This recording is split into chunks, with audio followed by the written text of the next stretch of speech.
Welcome to the Three Martini Lunch. Grab a stool next to Greg Columbus of Radio America and Jim Garrity of National Review. Three Martinis coming up. So glad you are with us for the Friday edition of the Three Martini Lunch. Your stool is ready. We have good, bad, and crazy martinis for conservatives to wind up the work week here. And Jim, our good martini deals with China. And it's nothing the Chinese have actually done. It's that the American people are seeing through the efforts of China, of way too many in the media, and some in the Democratic Party, which we'll talk about in just a moment, to paint China as the good guy. Because, of course, anyone Trump is criticizing is automatically the good guy in the eyes of some of these people. But according to the Pew Research Center, Americans' unfavorable reviews of China are skyrocketing here because as recently as just a few years ago, it was essentially even. Now, 73% of Americans have an unfavorable view of China. Only 22% have a favorable view. And perhaps most significantly, around 3/4 of Americans, 78%, place a great deal or fair amount of the blame for the global spread of the coronavirus on the Chinese government's initial handling of the COVID-19 outbreak in Wuhan. Now, when you break this down a little further, Republicans blame China for that a lot more than the Democrats do. But overall, the negatives on China are skyrocketing, which means the PR offensive is not working, even though Dianne Feinstein is still a big part of it. As she just said in a hearing this week, we hold China as a potential trading partner, as a country that has pulled tens of millions of people out of poverty in a short period of time. And this is my favorite part, and as a country growing into a respectable nation amongst other nations. I deeply believe that, she said. So, Jim, Dianne Feinstein, thankfully, appears to be in a distinct minority here. The American people seeing through the smokescreen.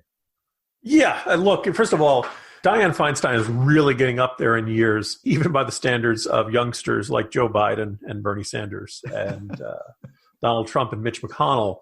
And there have been numerous times in the last couple of years where Feinstein has either, contradicted herself and insisted she hadn't said something that she'd actually said 24 hours earlier.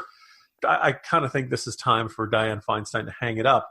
When she says it's growing into a respectable nation, they're the second largest economy in the world. They see themselves as a rival to superpower status. Growing into what?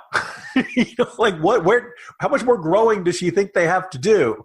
And you can take your pick on this. You can point to the treatment of Hong Kong. You can point to the concentration camps of Uyghurs.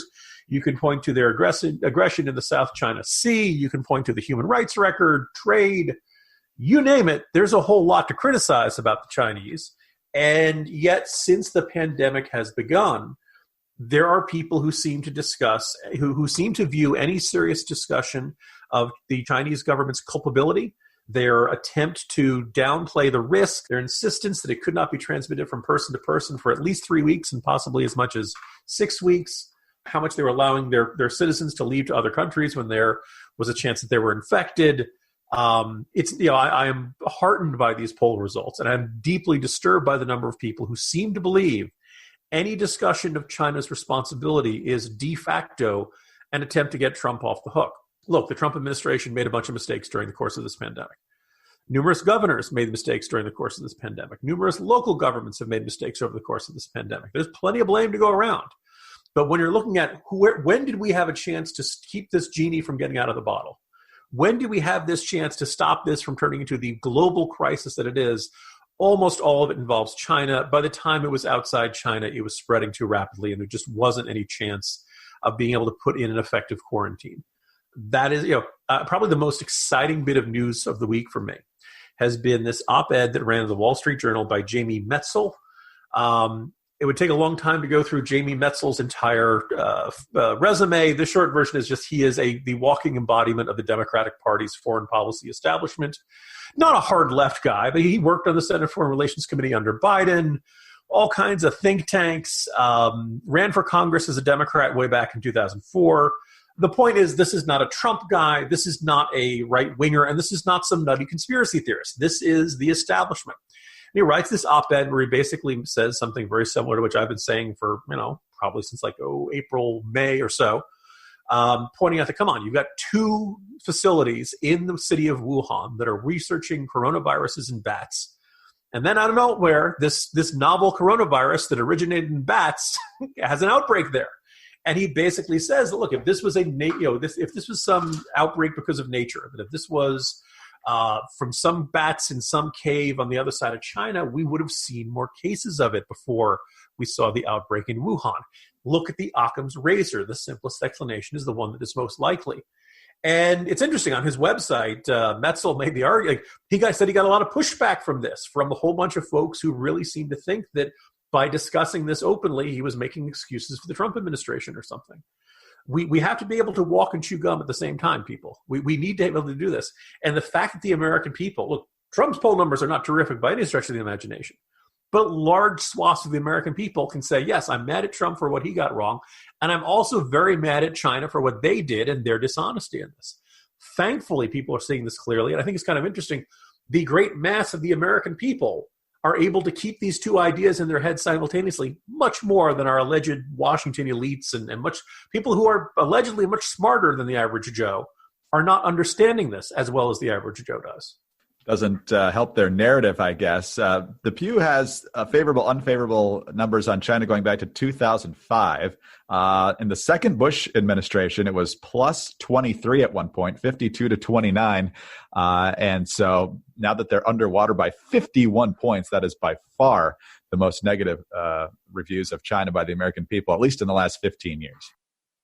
All right, let's move on to our bad martini now. And if you need to take a shower after this second martini, I'm not going to be surprised one iota here. Jim, how are we saying her name now? Is it Ghislane Maxwell or Ghislane Maxwell? I don't remember how exactly we're supposed to pronounce that, but Greg, all my references use a word I'm not supposed to use in this podcast. Yes, and the more you learn about it, yes, the more you learn about her, the more disgusted you should be by her specifically, in addition, of course, to Jeffrey Epstein.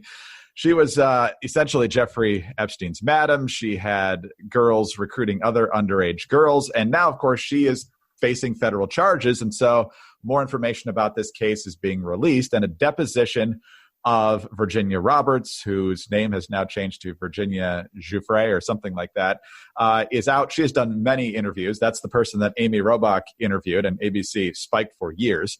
And so she was talking very openly to prosecutors here, Jim. She's talking about how Epstein and Maxwell had underage girls around them all the time. And yes, there was constant sexual activity involving both of them on an almost constant basis.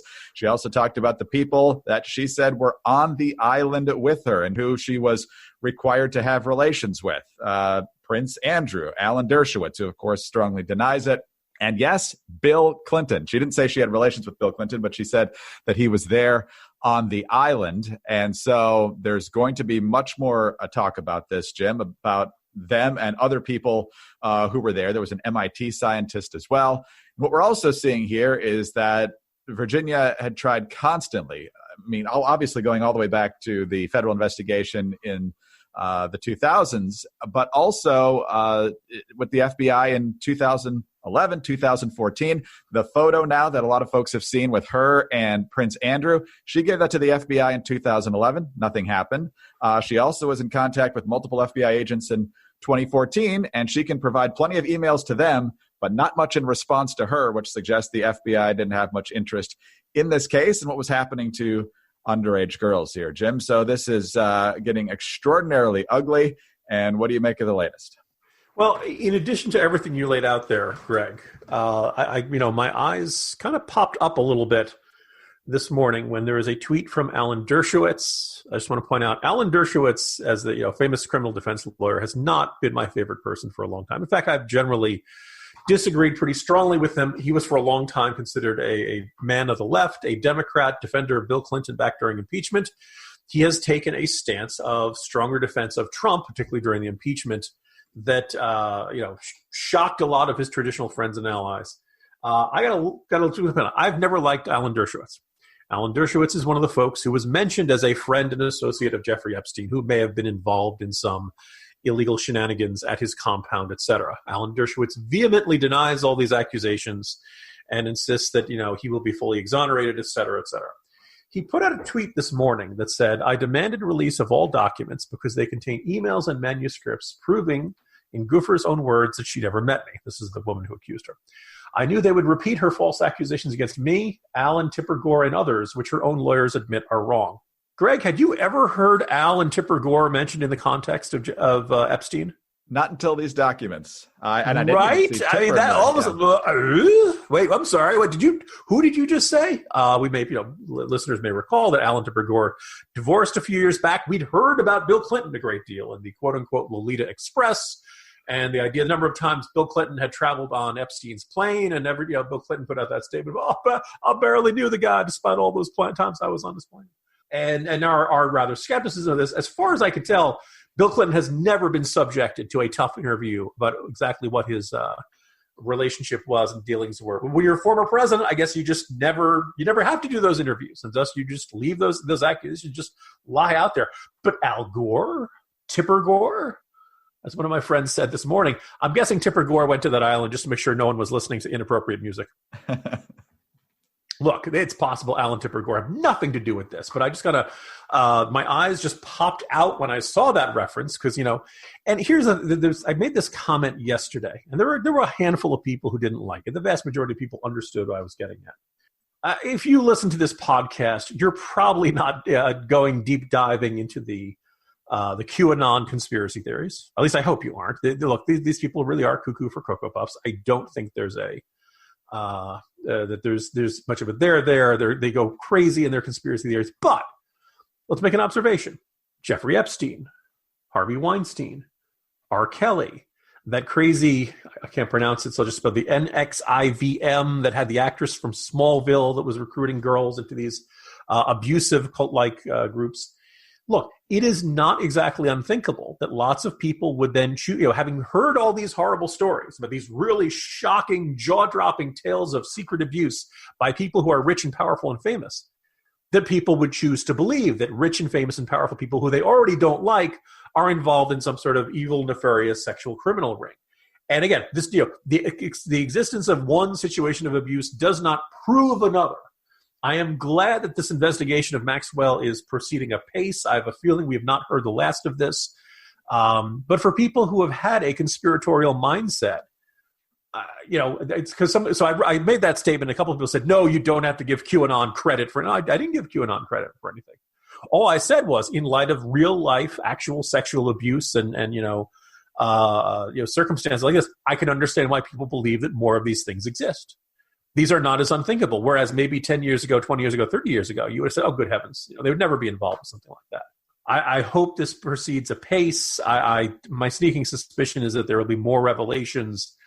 And it does indicate that perhaps there is a deep-rooted moral rot at the top of our society that needs to be cleansed and cleared out before we can ever get to be the kind of society we're supposed to be.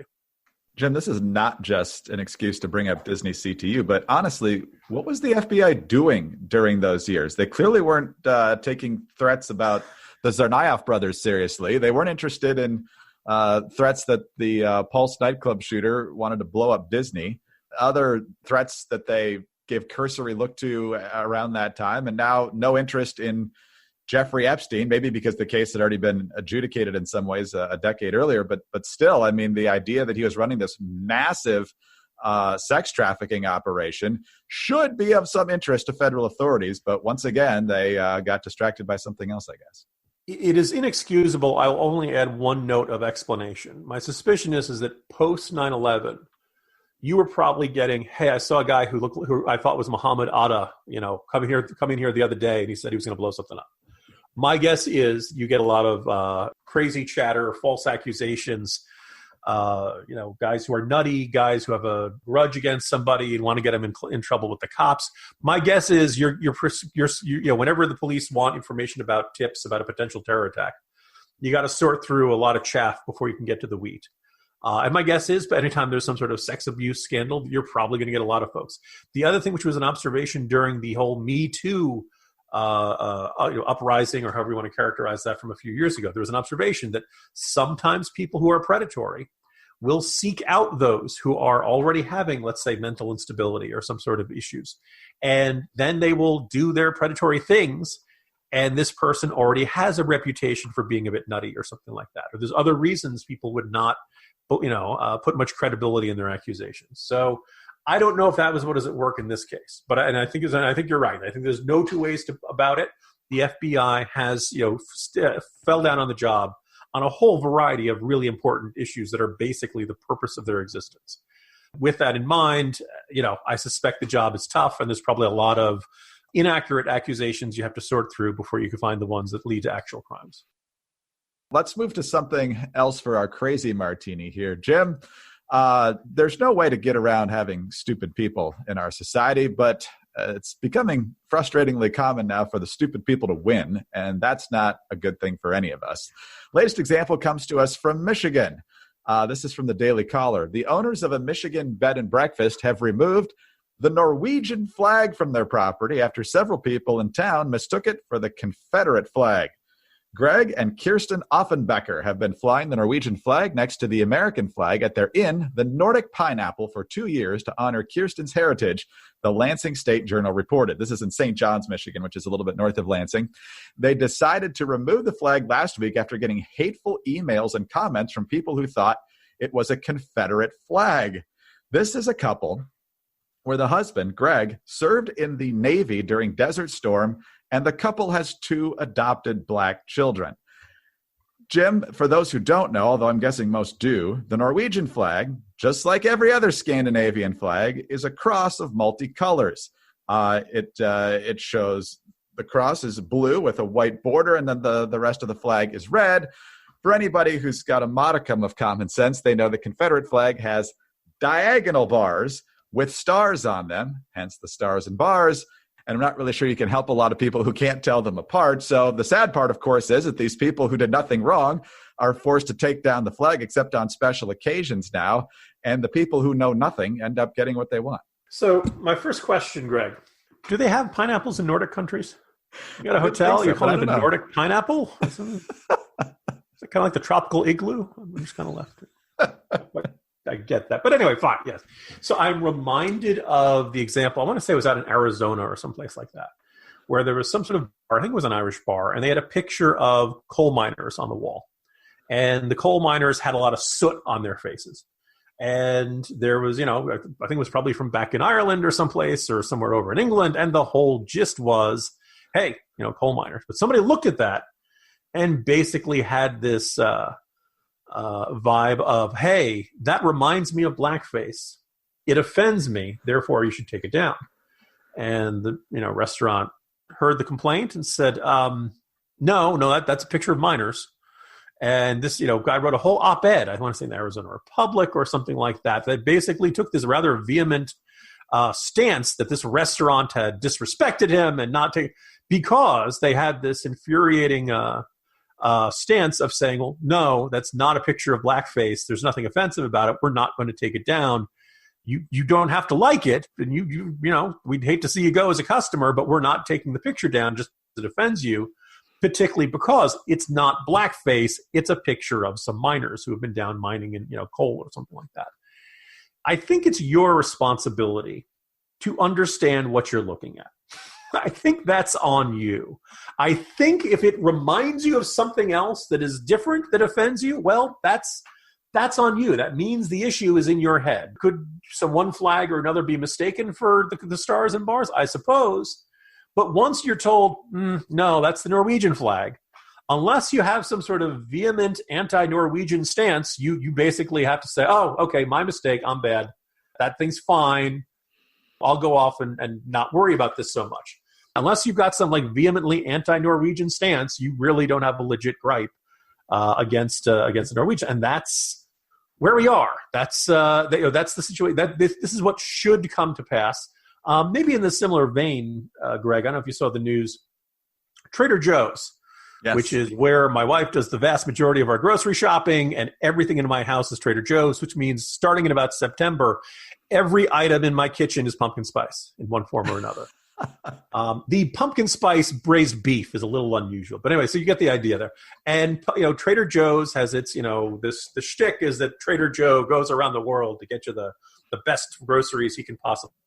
So the Italian stuff is Trader Giotto's, the Mexican stuff is Trader Jose's, and I think there's some other Trader, so variation of Joe. And the packaging has little dancing sombreros or something like that, or the Leaning Tower of Pisa for the Italians. Okay, now you can like it, you can not like it. The food is perfectly fine. And somebody said, "Hey, that sort of labeling is racially and ethnically insensitive and must stop."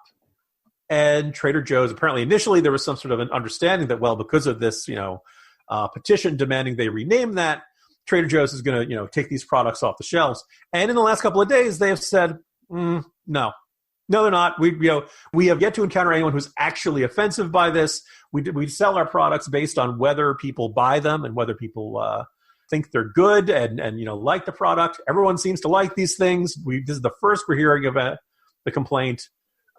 We're keeping them. And so, interesting, there hasn't been this, we're boycotting Trader Joe's. There hasn't been this, and so it kind of is a good role model to other companies. When some ninny starts a petition, you don't have to give them what they want. You don't have to say, "Oh my goodness, I'm terrified," and run away and change everything you do. So hopefully this is the beginning of a turning point. Hopefully some companies have kind of said, all right, I'm getting completely exhausted with this. We're tired of this. Just the fact, the packagings our packaging is not offensive. We're not going to let one person who's hypersensitive change it for everybody else. And that's hopefully there's the wave of wokeism is receding as more and more companies recognize we're not completely changing everything we're doing just because one random person on the internet decided to get offended. Yes. Sorry to the Offenbeckers. I should point out, though, since we always talk about how I'm Greek from the dad's side, my grandfather on the other side was actually born in Norway. So I am part Norwegian, Jim. And I will say, well, there you go. And I will say this. So, of course, I'm deeply offended by this.